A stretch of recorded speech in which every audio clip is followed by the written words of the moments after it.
Assalamualaikum warahmatullahi wabarakatuh dan salam sejahtera saya ucapkan kepada Dr. Widayati. Dalam video ini, kami akan membentangkan kerja kursus tugasan 3 bagi subjek GWP 1092 iaitu wacana penulisan. Pembentangan ini akan dikendalikan oleh 4 orang, iaitu saya sendiri, Nurul Arbiatul Syafiqah binti Edi Yusuf, Afiq Najwan bin Budin, Christabel Annabella Maximus, dan Hezrel Noel Hermes George. Baiklah, dalam tugasan ini kami diminta untuk membentangkan hasil dapatan kami melalui ulasan yang telah kami lakukan ke atas penulisan akademik bagi kerja kursus pengantar pengajian profesional. Dalam tugasan 1, kami diminta untuk menganalisis jenis-jenis wacana dan gaya penulisan yang terdapat dalam penulisan akademik tersebut. Oleh itu, saya, Nurul Arbiatul Syafiqah, akan membentangkan hasil dapatan daripada penulisan akademik yang ditulis oleh Christabel Annabella Maximus yang bertemakan pendidikan dan merangkumi tajuk profesionalisme keguruan. Dalam penulisan akademik ataupun artikel yang telah dihasilkan oleh saudari Christabel, terdapat 4 perkara penting yang diberi penekanan. Yang pertama, elemen profesionalisme keguruan. Yang kedua, pembelajaran sepanjang hayat. Ketiga, kepentingan permufakatan komuniti dalam pendidikan. Dan yang terakhir, isu dan cabaran profesionalisme keguruan. Mula-mula kita akan melihat gaya penulisan. Gaya penulisan merangkumi 5 aspek. Yang pertama, penggunaan bahasa formal, penulisan secara objektif, penulisan ayat yang jelas, perkembangan idea secara logik iaitu koheren dan kohesif, dan yang terakhir langkah-langkah penulisan akademik. Kita akan melihat satu persatu secara lebih teliti. Penggunaan bahasa formal. Bahasa formal ialah variasi bahasa yang mematuhi segala peraturan dalam aspek sebutan, imbuhan, struktur ayat dan juga perkataan. Secara umumnya, melalui penulisan akademik yang telah saya analisis, bahasa yang digunakan adalah bahasa formal sepenuhnya. Dalam penulisan ini tidak menampakkan sebarang bahasa selanga ataupun kosakata basahan. Ini kerana bahasa formal adalah bahasa yang sepatutnya digunakan dalam penulisan, khususnya yang bersifat akademik. Bahasa formal juga sesuai digunakan untuk menulis esei dan berita. Berikut merupakan contoh ayat daripada penulisan akademik yang telah saya analisis. Pembelajaran sepanjang hayat (PSH) adalah satu pendemokrasian pendidikan yang merangkumi program pemerolehan pengetahuan, kemahiran dan kompetensi sama ada secara formal atau tidak formal. Pembelajaran sepanjang hayat adalah apabila seseorang individu mampu meningkatkan ilmu pengetahuan dan kemahirannya yang berupaya untuk membawa perubahan kepada sikap dan tingkah laku yang lebih baik. Seperti yang kita dapat lihat, dalam ayat tersebut, penulis menggunakan bahasa Melayu baku yang bersifat formal. Secara umumnya, ayat tersebut menunjukkan penggunaan bahasa formal yang betul. Seterusnya kita beralih kepada penulisan secara objektif. Penulisan secara objektif bermaksud menyampaikan maklumat atau fakta yang tepat dan benar tanpa berat sebelah atau sebarang tokok tambah yang tidak sahih. Penulisan yang telah saya analisis memaparkan fakta yang konkret dan bukan bersifat andaian atau persepsi. Kita dapat melihat perkara ini secara lebih mendalam berdasarkan contoh ayat di bawah. Gelombang kedua Pelan Induk Pembangunan Pendidikan PIPP menekankan program pembangunan sumber manusia yang terancang berasaskan pembangunan kompetensi dan pembelajaran yang berterusan. Pembangunan profesionalisme berterusan merupakan antara agenda Kementerian Pendidikan Malaysia KPM kerana guru yang berkualiti adalah tunjang kepada kejayaan pelaksanaan dasar pendidikan negara. Seperti yang kita dapat lihat, melalui contoh tersebut, fakta yang diberikan disokong dengan bukti yang sangat kukuh dan logik. Perkataan yang digunakan juga adalah bersifat neutral dan tidak melibatkan sebarang emosi. Sekarang kita akan melihat aspek yang ketiga, yaitu penulisan ayat yang jelas. Aspek ini adalah penting supaya ayat yang disampaikan mudah difahami dan tidak mengelirukan pembaca. Kejelasan ayat dalam sesuatu penulisan dapat dilihat melalui struktur ayat yang dibina. Berikut merupakan contoh ayat yang jelas. Seseorang guru perlulah melengkapkan diri mereka dengan pengetahuan serta kemahiran yang mendalam dalam bidang mereka. Selain itu, mereka juga perlulah sentiasa belajar dan mempunyai pengetahuan yang luas, berkemahiran dengan kaedah pengajaran terkini, serta bermoral dan berdedikasi terhadap kerjanya. Melalui contoh ayat tersebut, kita dapat melihat bahwa ayat yang digunakan tidak terlalu panjang dan tidak terlalu pendek. Ayat yang sederhana memaparkan dan mewujudkan kesinambungan dan kekuatan tarikan, yaitu koheren dan kohesi.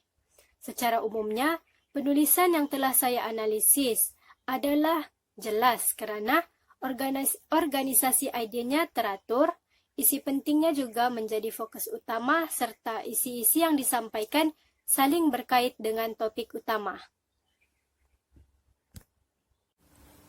Aspek yang keempat bagi gaya penulisan ialah perkembangan idea secara logik berdasarkan koheren dan kohesif. Koheren bermaksud kesepaduan antara isi yang disampaikan sehingga membentuk kesatuan makna yang utuh. Kohesif pula adalah hubungan bahagian dalam teks dengan menggunakan penanda wacana.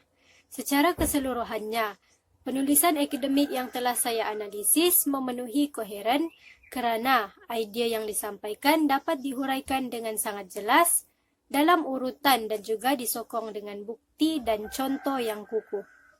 Dalam konteks kohesif pula, kesinambungan idea yang mantap wujud dalam penulisan akademik ini dengan adanya penggunaan kata hubung, tanda baca, dan sistem pemerangganan yang baik. Gaya penulisan yang terakhir ialah langkah-langkah penulisan akademik. Secara keseluruhannya, berdasarkan penulisan akademik ataupun artikel yang telah saya analisis, penulis mengikuti langkah-langkah ini dengan betul. Bermula daripada menentukan masalah atau topik penulisan, mengumpul maklumat, mengorganisasi data, meneliti hasil penulisan dengan membuat penambahbaikan, dan yang terakhir penulis menyemak hasil penulisan. Sekarang kita akan melihat jenis wacana. Di sini saya akan menerangkan tentang 3 perkara, yaitu ciri-ciri wacana, keutuhan wacana, dan penanda wacana yang terdapat dalam penulisan akademik yang telah saya analisis. Terdapat 5 ciri-ciri wacana, yaitu mempunyai tujuan, hubungan penutur dengan pendengar, hubungan penutur dalam masyarakat, mengandungi maklumat baharu, dan mempunyai unsur susun atur. Kita melihat kepada ciri-ciri wacana yang pertama, yaitu mempunyai tujuan. Artikel ini ditulis adalah untuk memberi keterangan ataupun maklumat baru kepada pembaca. Maka dengan itu, ayat yang paling banyak digunakan dalam penulisan akademik ini adalah ayat penyata. Ciri wacana yang kedua pula ialah hubungan penutur dengan pendengar. Dalam penulisan, hubungan yang wujud hanyalah melibatkan hubungan penutur dengan pembaca ataupun penulis dan pembaca. Dalam konteks ini, sekiranya pembaca tidak mengetahui apakah perkara yang ingin disampaikan, maka wacananya akan lebih panjang. Ini bermaksud penulisan itu melibatkan penerangan yang lebih mendalam. Ciri yang ketiga ialah hubungan penutur dalam masyarakat. Hubungan ini mempengaruhi susunan frasa dalam ayat, susun atur ayat, dan juga kepanjangan ayat. Umumnya, hubungan ini tidak terdapat dalam penulisan kerana ia melibatkan hubungan lisan. Ciri yang keempat pula ialah mengandungi maklumat baharu. Setiap ayat yang digunakan dalam penulisan akademik yang telah saya analisis mempunyai maklumat baharu. Maklumat itu menunjukkan kesinambungan antara satu dengan yang lain. Dan ciri yang terakhir ialah mempunyai unsur susun atur. Dalam ciri ini terdapat 15 hubungan yang ditekankan untuk mendapatkan susun atur yang sangat baik. Perkara ini akan saya terangkan secara lebih mendalam pada bahagian keutuhan wacana. Sekarang kita beranjak kepada keutuhan wacana. Keutuhan wacana terbahagi kepada 4 jenis. Yang pertama, keutuhan semantik, keutuhan leksikal, keutuhan gramatikal, dan juga keutuhan fonologi. Selepas ini, saya akan menerangkan keempat-empat jenis keutuhan wacana ini secara lebih teliti. Jenis keutuhan wacana yang pertama ialah keutuhan semantik. Berdasarkan hasil penulisan akademik yang telah saya analisis, saya mendapati terdapat 2 hubungan yang jelas yang dipaparkan dalam penulisan akademik tersebut. Yang pertama, hubungan sebab dan akibat, dan yang kedua, hubungan sarana tujuan. Mula-mula kita akan melihat hubungan yang pertama, iaitu hubungan sebab dan akibat. Berikut merupakan contoh ayat. Hal ini jelas menunjukkan betapa pentingnya hubungan permuafakatan yang erat antara sekolah dengan komuniti. Tanpa hubungan seumpama ini, sekolah pasti menghadapi kesukaran untuk mencapai matlamat pendidikan. Sebab dalam ayat tersebut ialah permuafakatan yang erat antara sekolah dengan komuniti adalah penting. Akibatnya, tanpa hubungan permuafakatan itu, sekolah pasti menghadapi kesukaran untuk mencapai matlamat pendidikan. Hubungan yang kedua pula ialah hubungan sarana dan tujuan.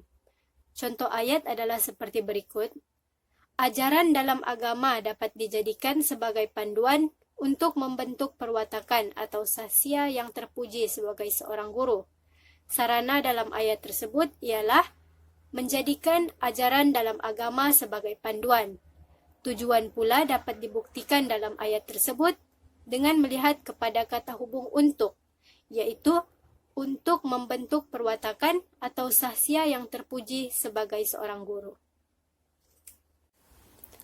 Jenis keutuhan wacana yang kedua ialah keutuhan leksikal.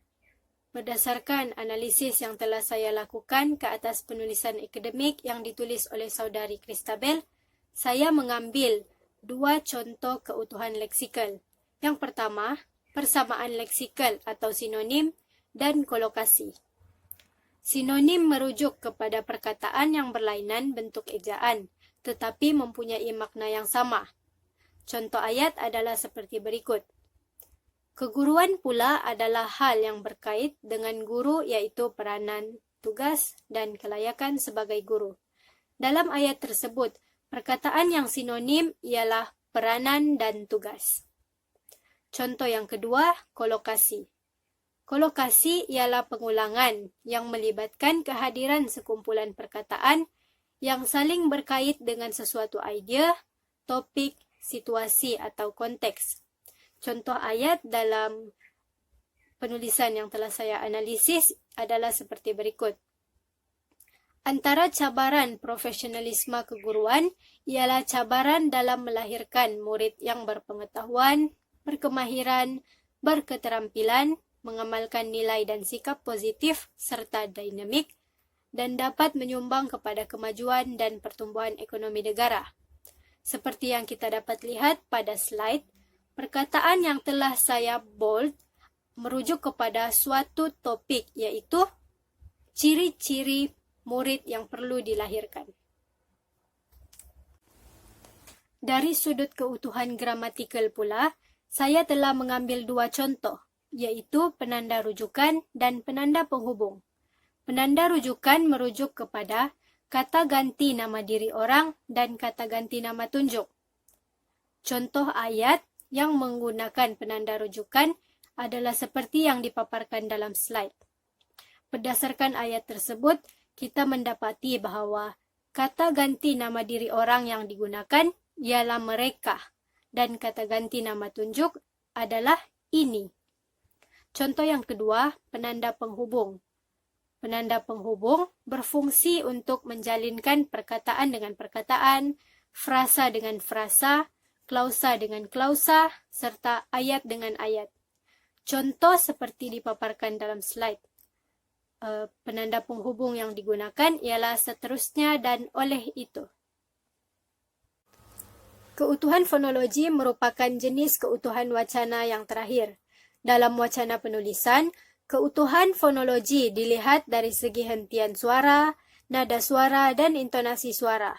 Fonologi melibatkan tanda baca yang berperanan sebagai penanda, pemisah frasa, dan juga pembeza struktur ayat. Berikut merupakan contoh. Tidak dapat dinafikan bahawa peranan guru pada masa kini semakin mencabar. Contoh tersebut merupakan ayat penyata. Dalam keutuhan fonologi, intonasi suara memainkan peranan. Maka, ayat penyata tersebut boleh bertukar kepada ayat tanya dan melibatkan tanda baca iaitu tanda soal. Ayat yang terhasil adalah seperti berikut. Peranan guru pada masa kini semakin mencabar. Sekarang kita akan masuk kepada subtopik yang terakhir iaitu penanda wacana. Penanda wacana dapat dibahagikan kepada 3 jenis iaitu penanda kronologi, penanda organisasi, dan penanda idea. Penanda kronologi adalah berkaitan dengan waktu. Contoh yang terdapat dalam penulisan akademik yang telah saya analisis ialah kini. Penanda organisasi pula ialah penanda yang digunakan untuk mempertautkan sesuatu bahagian wacana dengan bahagian yang lain. Contohnya, penanda organisasi yang digunakan ialah misalnya dan kesimpulannya.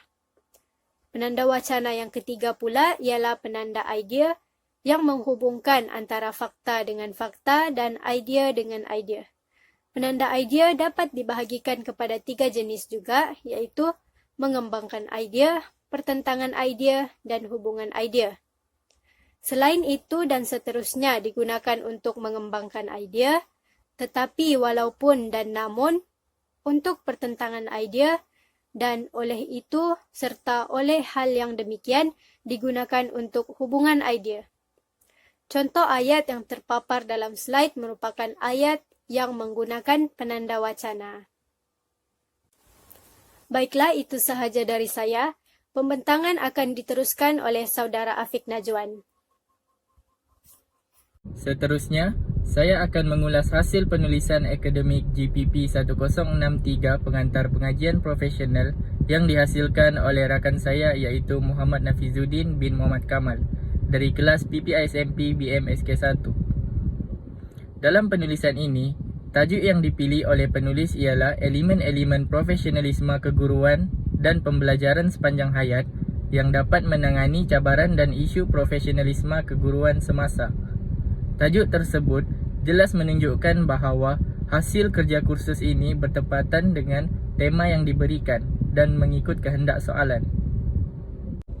Dalam penulisan ini, terdapat 5 bahagian isi yang telah dinyatakan oleh penulis. Isi yang pertama merangkumi konsep profesionalisme keguruan. Isi yang kedua ialah elemen-elemen profesionalisme keguruan. Isi yang ketiga, pembelajaran sepanjang hayat. Isi yang keempat pula ialah kepentingan permufakatan dalam komuniti pendidikan. Isi yang kelima pula ialah cabaran dan isu semasa profesionalisme keguruan. Berdasarkan penulisan ini, terdapat 2 perkara yang akan saya analisis, iaitu gaya penulisan dan jenis-jenis wacana yang digunakan. Baiklah, yang pertama, kita lihat dari segi gaya penulisan.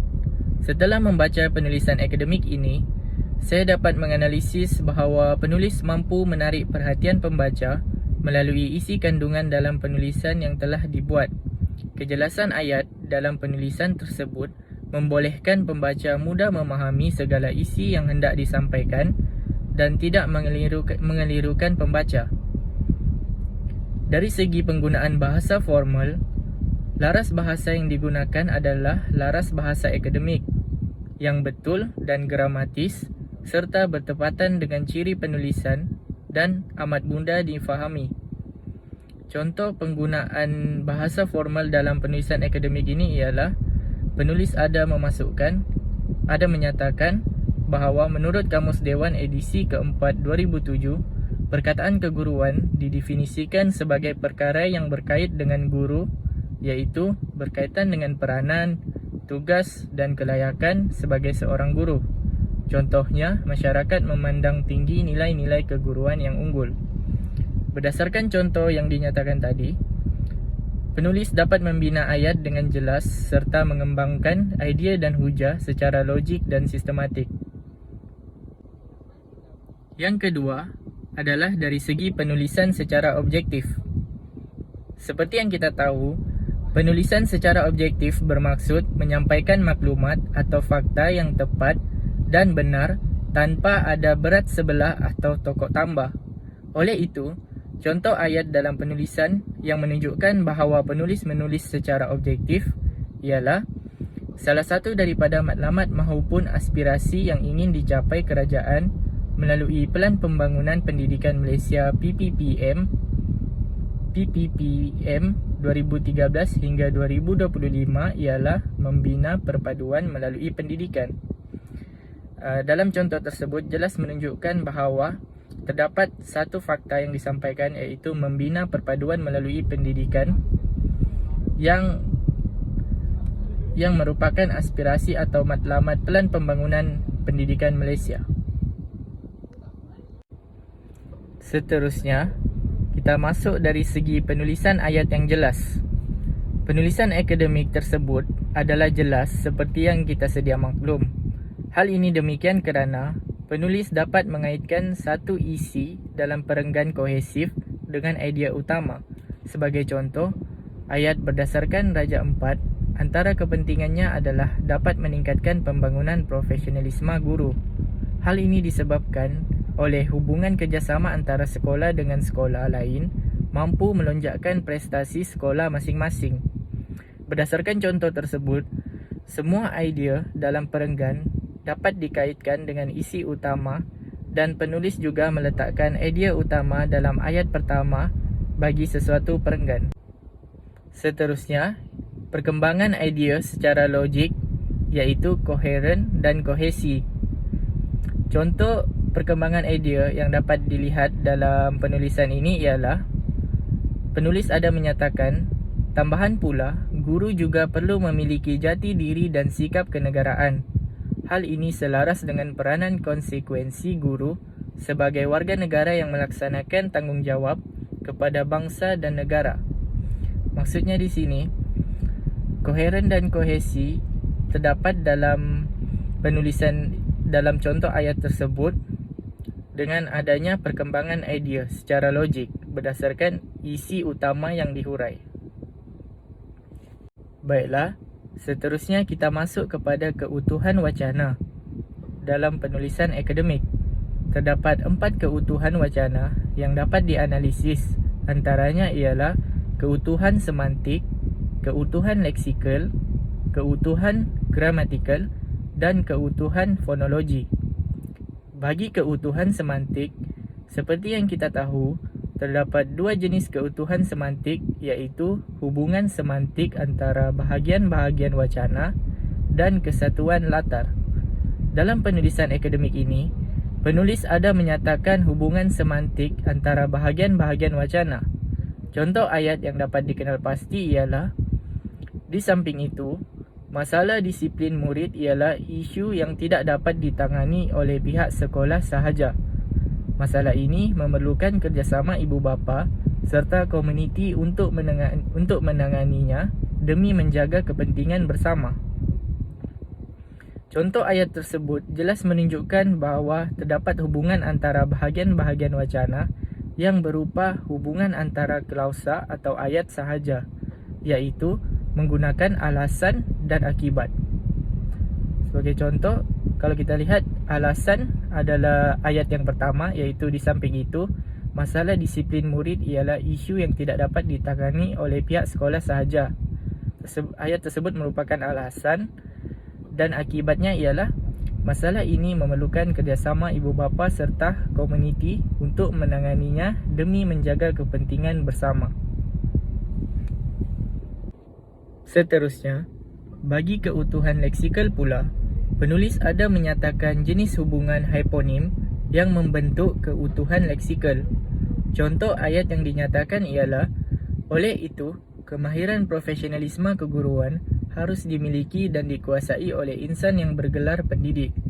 Kemahiran-kemahiran tersebut adalah seperti kemahiran berfikir, belajar, merancang, mengajar, pemudah caraan, menilai, berkomunikasi, mengurus termasuk kemahiran mengurus teknologi, maklumat dan komunikasi.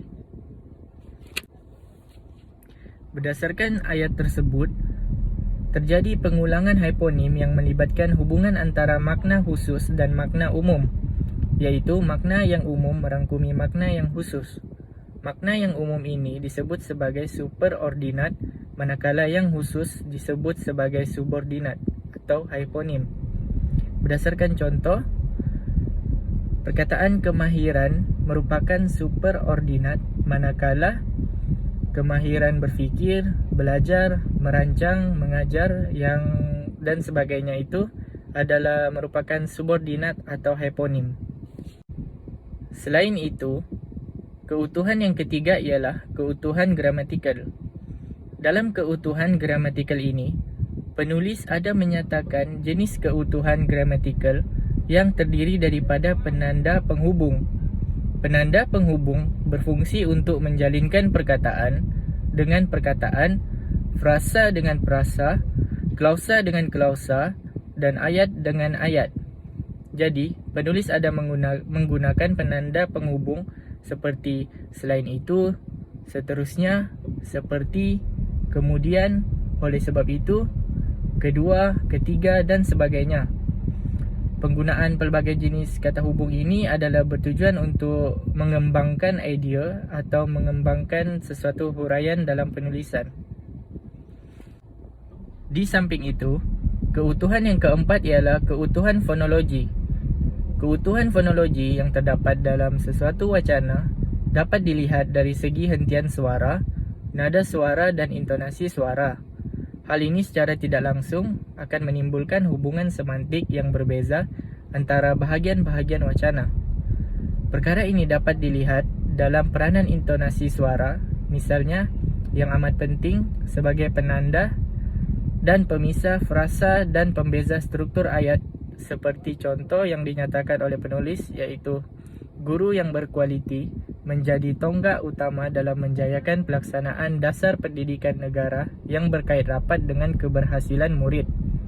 Contoh tersebut menunjukkan penggunaan ayat penyata, di mana ayat penyata mempunyai hentian di akhir ayat dan intonasi suara yang mendatar. Baiklah, yang terakhir, jenis-jenis penanda wacana dalam penulisan.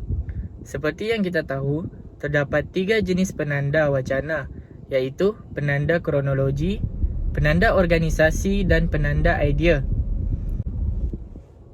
Dalam penulisan ini, penulis ada menyatakan penanda kronologi. Contoh, kini guru bertindak sebagai role model dan contoh teladan yang berperanan terhadap murid dengan tingkah laku dan amalan oleh guru itu sendiri.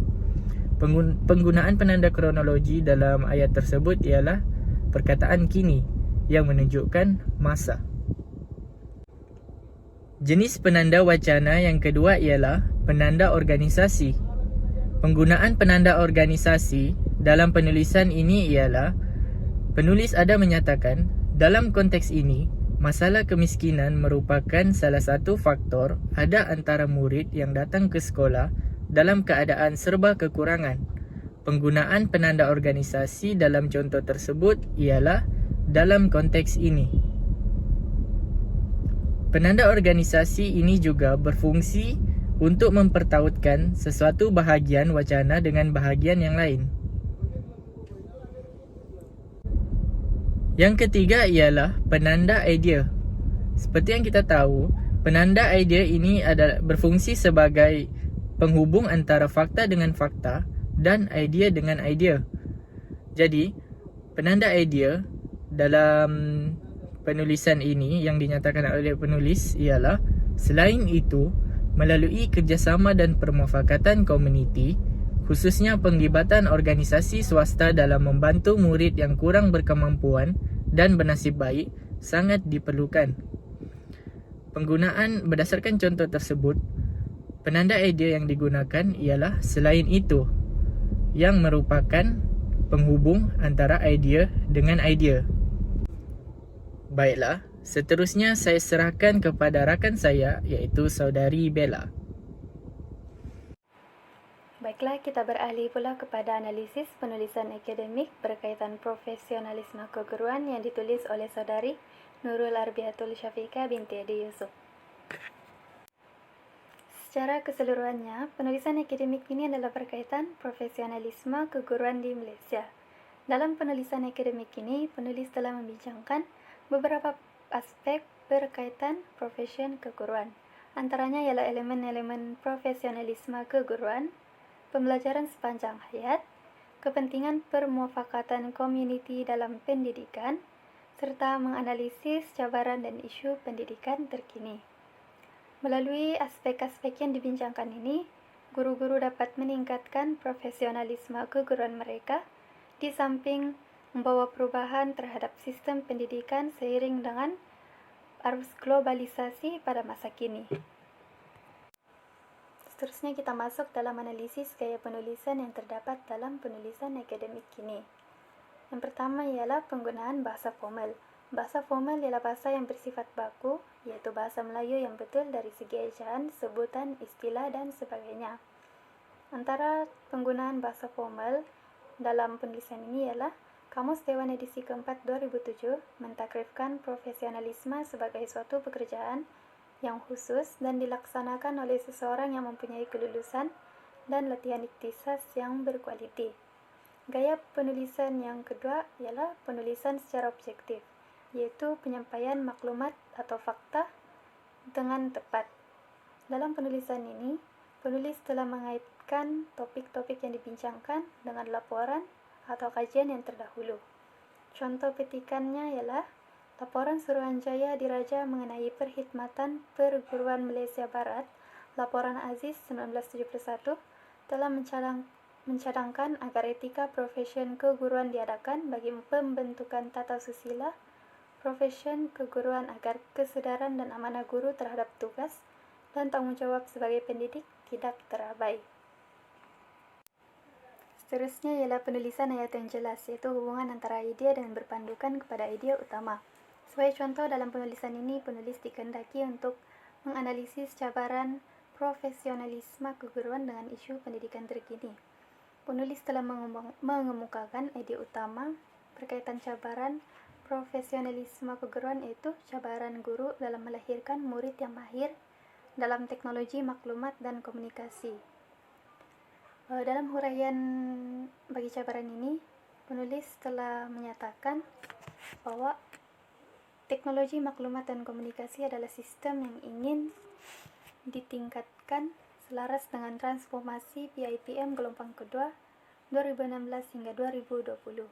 TMK penting pada abad ke-21 ini karena pembangunan teknologi maklumat adalah seiring dengan kemajuan yang berlaku dalam globalisasi kini. Uraian ini jelas menunjukkan hubungan antara ide tersebut dengan ide utama yang telah dikemukakan sebentar tadi. Yang keempat ialah perkembangan ide secara logik, yaitu mempunyai ciri-ciri kohesif, kesatuan makna yang utuh. Ide dihuraikan dengan jelas, urutan yang logik, mempunyai kata hubung, tanda baca yang betul, dan berbagai-bagai struktur ayat. Gaya penulisan yang terakhir ialah langkah-langkah penulisan akademik. Terdapat beberapa langkah yang perlu dipatuhi oleh penulis sebelum membuat sesuatu penulisan. Yang pertama, penulis perlulah memilih tajuk yang sesuai. Sebagai contoh, dalam penulisan akademik ini, penulis telah memilih tajuk profesionalisme keguruan. Langkah yang kedua ialah mengumpul maklumat untuk penulisan, yaitu mencari maklumat berkaitan topik-topik yang dikehendaki. Sebagai contoh, dalam penulisan ini, penulis diminta untuk membincangkan elemen profesionalisme keguruan, pembelajaran sepanjang hayat, kepentingan permufakatan dalam komuniti, dan cabaran serta isu pendidikan terkini. Yang ketiga ialah menyusun dan mengorganisasi data untuk menghasilkan penulisan yang baik, kemudian meneliti hasil penulisan dengan membuat penambahbaikan, dan akhirnya penulis menyamak hasil penulisan bagi memastikan tiada kesalahan tata bahasa dan kesalahan teknikal. Baiklah, kita teruskan pula dengan analisis jenis wacana. Penulisan akademik ini disampaikan secara bertulis. Oleh itu, komunikasi satu arah antara penulis dan pembaca berlaku secara tidak langsung. Kita lihat pula analisis dari aspek keutuhan wacana. Yang pertama ialah keutuhan semantik. Terdapat beberapa hubungan semantik dalam penulisan akademik ini. Yang pertama ialah hubungan semantik di antara bahagian-bahagian wacana, yaitu hubungan sebab dan hasil. Contoh petikan, sebagai guru, jati diri dan sifat kenegaraan perlu dipupuk dalam diri. Jati diri yang baik membolehkan guru itu menjalankan tugas dan amanah yang diberi secara ikhlas dan berhema selaras dengan apa yang diharapkan oleh Kementerian Pendidikan Malaysia. Dalam contoh tersebut, ayat pertama merupakan satu sebab. Kemudian ayat yang kedua itu menunjukkan hasil daripada sebab tersebut. Selain itu ialah hubungan memperkuatkan isi. Huraian dalam satu penulisan itu bertujuan untuk menguatkan isi atau idea utama yang telah dikemukakan. Contoh petikan, guru ialah individu yang paling penting di sekolah dan tugasnya sentiasa berhadapan dengan murid. Guru merupakan pendidik, pembimbing, dan penyampai ilmu yang bertanggung jawab terhadap pembentukan sasya dan penerapan nilai murni dalam kalangan murid. Hubungan semantik yang kedua ialah hubungan dari segi konteks atau latar wacana, yaitu kesatuan antara tajuk atau topik. Contoh petikan yang menunjukkan kesatuan antara tajuk dalam penulisan ini ialah konsep pembelajaran sepanjang hayat menekankan proses pembelajaran secara berterusan. Seseorang mendapatkan dan meningkatkan ilmu pengetahuan serta kemahiran melalui dua aspek, yaitu pendidikan formal dan pendidikan tidak formal. Proses ini berulang sepanjang hayat. Daripada petikan ini, jelas menunjukkan bahwa konsep pembelajaran sepanjang hayat memangnya amat penting dalam membangunkan profesionalisme keguruan. Hal ini demikian supaya guru-guru sentiasa dapat meningkatkan pengetahuan mereka dan kemahiran seiring dengan perubahan arus globalisasi. Seterusnya kita lihat pula laras bahasa yang digunakan dalam penulisan akademik ini. Laras bahasa yang digunakan ialah laras bahasa akademik, yaitu bersifat ilmiah, formal, dan objektif. Gaya bahasa yang digunakan dalam penulisan ini juga menunjukkan kematangan dan keintelektualan. Idea atau hujah yang disampaikan juga adalah tepat dan berkesan, di samping istilah yang digunakan khusus serta menjurus kepada fakta yang bersifat ilmiah. Keutuhan wacana yang kedua ialah keutuhan leksikal. Antara keutuhan leksikal yang terdapat dalam penulisan akademik yang diulas ini ialah aspek sinonim. Sinonim merujuk kepada perkataan yang mempunyai maksud yang sama. Contoh petikan yang terdapat dalam penulisan ini ialah kesinambungan daripada takrifan di atas. Profesionalisme keguruan dapat diartikan sebagai satu pekerjaan yang berkait dengan peranan, tugas, tanggung jawab, sifat, dan kualiti guru. Merujuk kepada contoh petikan tersebut, perkataan peranan, tugas, dan tanggung jawab membawa maksud yang hampir sama. Keutuhan leksikal yang kedua ialah pengulangan kata yang sama. Contohnya, kerjaya guru terkenal dengan sifat mulianya. Justru nilai kemuliaan menjadi salah satu jati diri bagi seseorang guru. Sebagai guru, jati diri dan sifat kenegaraan perlu dipupuk dalam diri. Jati diri yang baik membolehkan guru itu menjalankan tugas dan amanah yang diberi secara ikhlas dan berhema selaras dengan apa yang diharapkan oleh Kementerian Pendidikan Malaysia. Dalam petikan tersebut terdapat pengulangan kata jati diri. Ketiga ialah keutuhan fonologi. Keutuhan fonologi merujuk kepada hentian suara, nada suara, dan intonasi suara. Kita lihat satu contoh ayat dalam penulisan ini, yaitu elemen profesionalisme keguruan adalah asas dalam kemenjadian murid. Jika kita melihat kepada aspek hentian, intonasi, dan nada suara, intonasi yang berbeza boleh menyebabkan terdapat perbezaan jenis ayat tersebut. Sebagai contoh, yang pertama, elemen profesionalisme keguruan adalah asas dalam kemenjadian murid. Dengan intonasi seperti ini, ayat ini dapat digolongkan dalam jenis ayat penyata. Kemudian, contoh yang kedua, Elemen profesionalisme keguruan adalah asas dalam kemanjadian murid. Jika kita lihat intonasi ini pula, ayat ini dapat digolongkan dalam kategori ayat tanya. Oleh itu, merujuk kepada ayat tersebut, penggunaan tanda baca seperti nokta dan tanda soal adalah amat penting dalam menentukan satu jenis ayat itu. Aspek keutuhan wacana yang terakhir ialah keutuhan gramatikal. Antara keutuhan gramatikal yang terdapat dalam penulisan akademik yang diulas ialah penggunaan kata hubung. Kata hubung dalam wacana berfungsi untuk menghubungkan antara ayat dengan ayat atau perenggan lain dengan perenggan lain. Contoh kata hubung yang terdapat dalam penulisan akademik yang telah diulas ialah kata hubung yang berfungsi sebagai penguraian. Contohnya dalam ayat. Selain itu, kanak-kanak boleh dibantu untuk belajar dengan lebih baik dengan adanya permufakatan community dalam pendidikan. Kata hubung selain itu dalam ayat tersebut digunakan untuk menghubungkan serta memberi uraian lanjut tentang idea-idea yang dikemukakan dalam petikan tersebut. Selanjutnya ialah kata hubung yang berfungsi sebagai pengembangan idea. Contoh ayat, peningkatan kualiti modal insan diberi penekanan dengan meletakkan sistem pendidikan pada tahap yang lebih tinggi, efektif, dan efisien. Kata hubung dengan yang digunakan dalam ayat tersebut digunakan oleh penulis untuk mengembangkan ide yang dinyatakan di samping memberi maklumat tambahan kepada ide tersebut. Selain itu, penggunaan kata rujukan juga merupakan salah satu aspek yang dilihat dalam keutuhan gramatikal.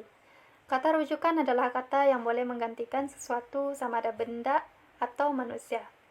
Contoh ayat dalam penulisan ini yang mempunyai kata rujukan ialah ibu bapa dan pihak guru boleh saling berbincang untuk menyelesaikan masalah dan mencapai matlamat pendidikan yang ingin mereka kecapi.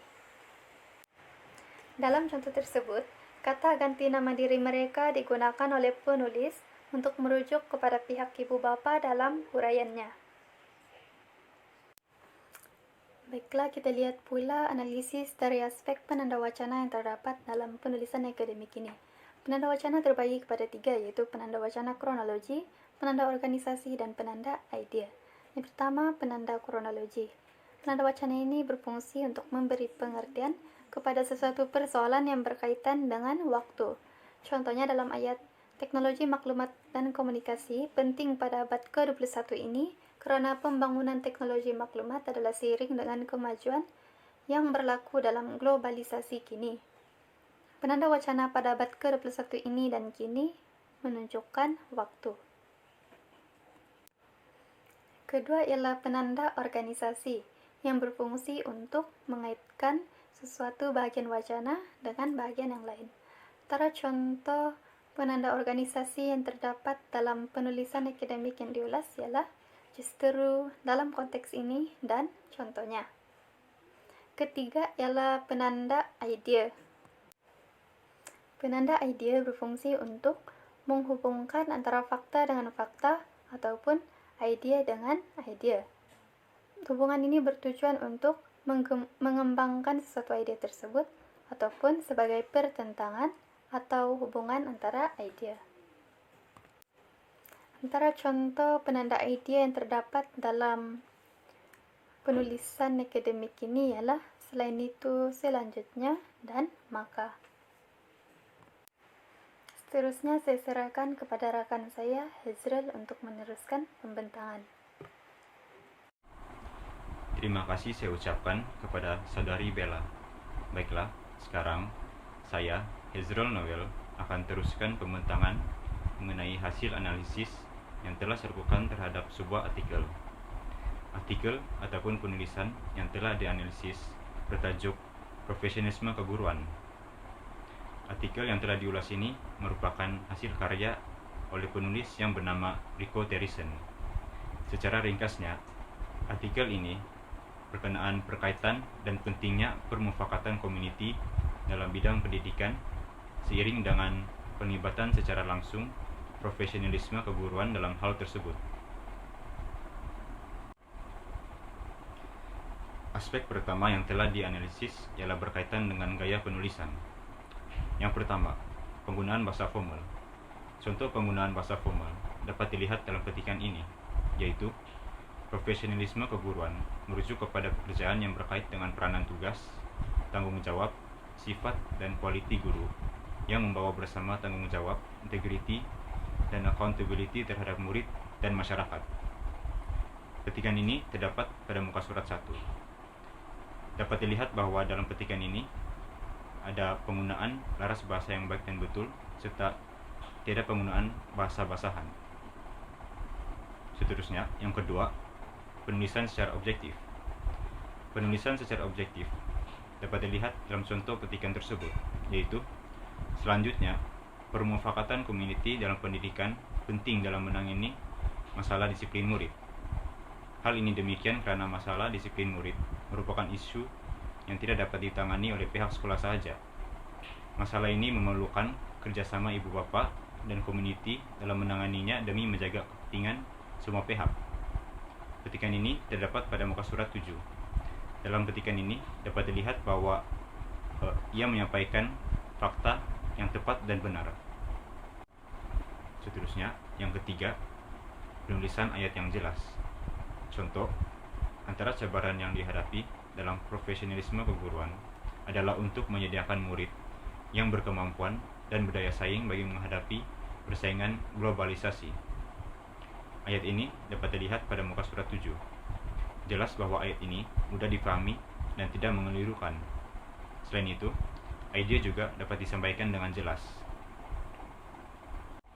Yang keempat, perkembangan ide secara logik. Contoh petikan, salah satu kepentingan permufakatan community dalam pendidikan ialah dapat meningkatkan prestasi sekolah dalam bidang akademik. Hal ini dapat dicapai apabila wujudnya kerjasama antara sesebuah sekolah dengan sekolah yang lain. Sebagai contoh, sesebuah sekolah yang mempunyai prestasi akademik yang kurang memberangsangkan boleh mewujudkan kerjasama dengan sekolah yang berprestasi tinggi dalam bidang akademik. Contoh petikan ini terdapat pada muka surat 5. Jelas bahwa petikan ini mempunyai unsur kohesi dan koheren karena mempunyai makna dan kesatuan. Akhir sekali, yang kelima, langkah-langkah yang digunakan dalam penulisan akademik. Dalam penulisan ini, pendekatan epistemik telah digunakan, di mana format dan struktur penulisan adalah sistematik dan terarah. Baiklah, kita beralih pula kepada keutuhan wacana. Yang pertama, keutuhan semantik, yaitu hubungan sarana tujuan. Contoh petikan, pendekatan dalam talian mengambil kira komponen boleh capaian dan boleh diakses tanpa sempadan masa dan tempat. Pendekatan seperti ini amat efektif kepada murid karena dapat mewujudkan suasana pembelajaran yang lebih fleksibel. Contoh petikan ini terdapat pada muka surat 4. Dalam petikan ini, ayat pertama merupakan sarana, manakala ayat kedua ialah tujuan. Yang kedua, keutuhan leksikal, yaitu pertautan antar perkataan atau frasa. Salah satu contoh pertautan antara perkataan atau frasa dalam hasil penulisan dapat dilihat pada perenggan kedua di bawah topik elemen-elemen profesionalisme keguruan. Frasa sasya ini dalam ayat ketiga perenggan tersebut merujuk kepada sasya yang baik yang dinyatakan dalam ayat kedua perenggan tersebut. Seterusnya, yang ketiga, keutuhan gramatikal. Keutuhan gramatikal yang terdapat dalam penulisan ialah penggunaan penanda rujukan, yaitu penggunaan kata ganti nama tunjuk. Sebagai contoh, pendekatan seperti ini, di mana kata ganti nama tunjuk ini telah digunakan untuk merujuk kepada pendekatan pembelajaran sepanjang hayat secara dalam talian, yang dibincangkan di bawah topik pembelajaran sepanjang hayat. Akhir sekali, keutuhan fonologi yang dapat dilihat dari segi hentian suara, nada suara, dan intonasi suara. Tanda baca telah digunakan dengan betul bagi menunjukkan kepada para pembacanya cara untuk membaca ayat-ayat yang terdapat dalam hasil penulisan dengan betul. Seterusnya, bagian yang paling akhir, yaitu penanda wacana. Terdapat 3 jenis penanda wacana, yang terdapat dalam hasil penulisan, yaitu penanda kronologi, penanda organisasi, dan penanda idea. Contoh bagi penanda kronologi dapat dilihat dalam petikan, yaitu generasi muda pada era milenium ini perlu diberi kesadaran tentang kepentingan mereka dalam memberikan sumbangan yang bermakna dan pada masa yang sama tidak mudah luntur sifat jati dirinya. Contoh penanda kronologi ialah pada era milenium ini, di mana ia berkait dengan masa. Seterusnya, penanda organisasi. Contoh yang terdapat ialah contohnya guru-guru boleh mempelajari kaidah pembelajaran yang seronok dan kreatif untuk diaplikasikan di dalam kelas, seperti kaidah gallery walk. Contoh penanda organisasi yang terdapat dalam petikan tadi ialah contohnya. Dan akhir sekali, penanda idea, yaitu hubungan idea dengan idea. Contoh petikan ialah, dengan demikian, murid perlu dipersiapkan dan dilengkapkan dengan pengetahuan global, khususnya dalam bidang ekonomi, politik, sejarah, geografi, budaya, dan persekitaran. Contoh penanda idea yang terdapat dalam petikan tersebut ialah, dengan demikian. Berdasarkan analisis dan ulasan daripada 4 penulisan akademik, dapat disimpulkan bahwa kesemua 4 penulisan akademik tersebut memenuhi berbagai aspek dalam wacana penulisan, bermula daripada format, penyampaian ide, maklumat dan fakta, gaya penulisan, sehingga ke bagian rujukan. Itu saja daripada kumpulan kami. Sekian dan terima kasih.